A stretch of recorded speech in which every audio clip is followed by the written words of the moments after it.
Election అప్డేట్స్ను అందరికంటే ముందుగానే తెలుసుకోవాలంటే ఈరోజే ఆర్టీవీ లైవ్ యాప్ని మీ మొబైల్లో డౌన్లోడ్ చేసుకోండి. నిన్న రాత్రి కురిసినటువంటి వర్షానికి ఉమ్మడి పాలమూరు జిల్లా వ్యాప్తంగా ఒక్కసారిగా వాతావరణంలో మార్పు వచ్చేసింది. నిన్నటి వరకు బాణుడి తాపానికి ఎండలకు విలువలాడినటువంటి జనాలంతా కూడా కొంత ఉపశమనం పొందుతున్నారని చెప్పవచ్చు. నిన్న అర్ధరాత్రి నుంచి కూడా ఉమ్మడి పాలమూరు జిల్లా వ్యాప్తంగా వర్షం మొదలైంది. ఉరుములు మెరుపులతో కూడినటువంటి వర్షం కురిసింది. రాత్రంతా కూడా ఎడతెరిపి లేకుండా కురిసినటువంటి వర్షంతో ఒక్కసారిగా జిల్లాలో వాతావరణం అంతా కూడా చల్లబడింది. ప్రస్తుతం చూసుకున్నట్టయితే ఉదయం 10 గంటలు కావస్తుంది దాదాపుగా. ఈ సమయానికి కూడా ఇంకా పూర్తిగా మేఘాలు కమ్మేసినటువంటి పరిస్థితే కనిపిస్తుంది. నిన్న రాత్రంతా కూడా వర్షాలు కురిసిన నేపథ్యంలో చాలా చోట్ల చెరువులు కుంటల్లోకి కూడా నీరు వచ్చి చేరిందనే చెప్పవచ్చు. పూర్తిగా రాత్రి మొత్తం కూడా అర్ధరాత్రి మొదలైనటువంటి వర్షం రాత్రి మొత్తం కూడా ఎడతెరిపి లేకుండా కురిసింది. తెల్లవారుజామున వరకు కూడా ఎడతెరిపి లేకుండా కురిసింది. అక్కడక్కడ ఇంకా చినుకులు కురుస్తున్నటువంటి పరిస్థితి. అచ్చంపేట నియోజకవర్గంలో నల్లమల ప్రాంతంలో ఉన్నటువంటి అచ్చంపేట నియోజకవర్గంలో ఉన్నటువంటి చంద్రవాగు ఉప్పొంగి ప్రవహిస్తున్నటువంటి పరిస్థితి. వర్షం దాటికి పూర్తిగా వర్షం ఒక్కసారిగా బీభత్సంగా కురిసిన నేపథ్యంలో రైతాంగం అంతా కూడా హర్షం వ్యక్తం చేస్తున్నారు.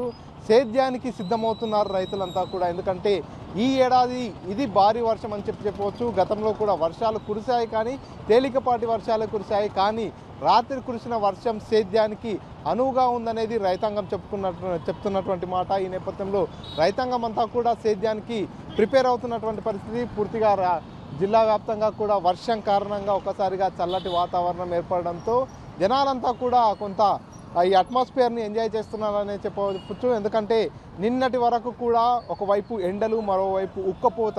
ఎండ తీవ్రత కనిపించకపోయినప్పటికీ కూడా జనాల్లో ఒక ఉక్కపోతతో వారంతా కూడా విలవిల్లలాడిపోయినటువంటి పరిస్థితి. కానీ రాత్రి కురిసినటువంటి వర్షం ఉరుములు మెరుపులతో దాదాపుగా అర్ధరాత్రి ప్రారంభమైనటువంటి వర్షం తెల్లవారుజామున వరకు కూడా ఎడతెరిపి లేకుండా కురిసింది. దీంట్లో జిల్లాలో ఒక్కసారిగా వాతావరణం అంతా కూడా చల్లబడిపోయినటువంటి పరిస్థితి. నిన్నటి వరకు ఏసీలకు, కూలర్లకు పరిమితమైనటువంటి జనాలు అర్ధరాత్రి కురిసినటువంటి వర్షంతో ఒక్కసారిగా చలి వేసినట్టు అనిపించి వారంతా కూడా ఆ కూలర్లను, ఏసీలను ఆఫ్ చేసుకొని పడుకున్నటువంటి పరిస్థితి. సో మొత్తానికి జనాలంతా కూడా ఎప్పుడెప్పుడు నైరుతి ఋతుపవనాలు వస్తాయి, ఎప్పుడెప్పుడు వాతావరణం చల్లబడుతుంది, ఈ ఒక్కపోతనకు ఎప్పుడు వరుణుడు చెక్ పెడతాడంటూ కూడా ఎదురు చూస్తున్నటువంటి నేపథ్యంలో రాత్రి కురిసినటువంటి వర్షం కొంత వారందరిలో కూడా ఆనందాన్ని నింపిందని చెప్పవచ్చు. ఒకవైపు వర్షాకాలం సమీపిస్తున్న నేపథ్యంలో మళ్ళీ భారీ వర్షాలు ఉండేటటువంటి అవకాశం ఉంటున్న తరుణంలో పూర్తిగా అధికారులంతా కూడా అప్రమత్తమైపోయారు. నైరుతి ఋతుపవనాలు కూడా రాష్ట్రాన్ని తాకేటటువంటి అవకాశం ఉన్న నేపథ్యంలో ఒకసారిగా అలర్ట్ అయిపోయారు. లోతట్టు ప్రాంతాల ప్రజలు కావచ్చు, మిగతా వారందరినీ కూడా అలర్ట్ చేశారు. ఎక్కడెక్కడైతే లోతట్టు ప్రాంతాల్లోకి నీరు వెళ్ళి ఇళ్లలోకి వెళ్తుందో ఆ ప్రాంతాలన్నింటినీ కూడా పర్యవేక్షిస్తున్నారు. అక్కడ ఎటువంటి ఇబ్బందులు తలెత్తకుండా చర్యలు తీసుకుంటున్నారు. వర్షపు నీరు కానీ, వరద నీరు కానీ ఇళ్లలోకి వెళ్లకుండా ఉండేందుకు అధికారులంతా కూడా ఆ రకమైనటువంటి చర్యలకు సిద్ధమవుతున్నారని చెప్పవచ్చు. రాత్రి కురిసిన వర్షానికి ఒక్కసారిగా వాగులు, వంకలన్నీ కూడా పొంగి పొర్లుతున్నాయి.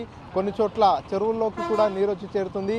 ఇదే వర్షం కనుక మరొక 2-3 రోజులు కనుక కంటిన్యూ అయితే కనుక పూర్తిగా జిల్లాలో ఉన్నటువంటి చెరువులు, కుంటలు అన్నీ కూడా జలకళను సంతరించుకునే అవకాశం ఉంది.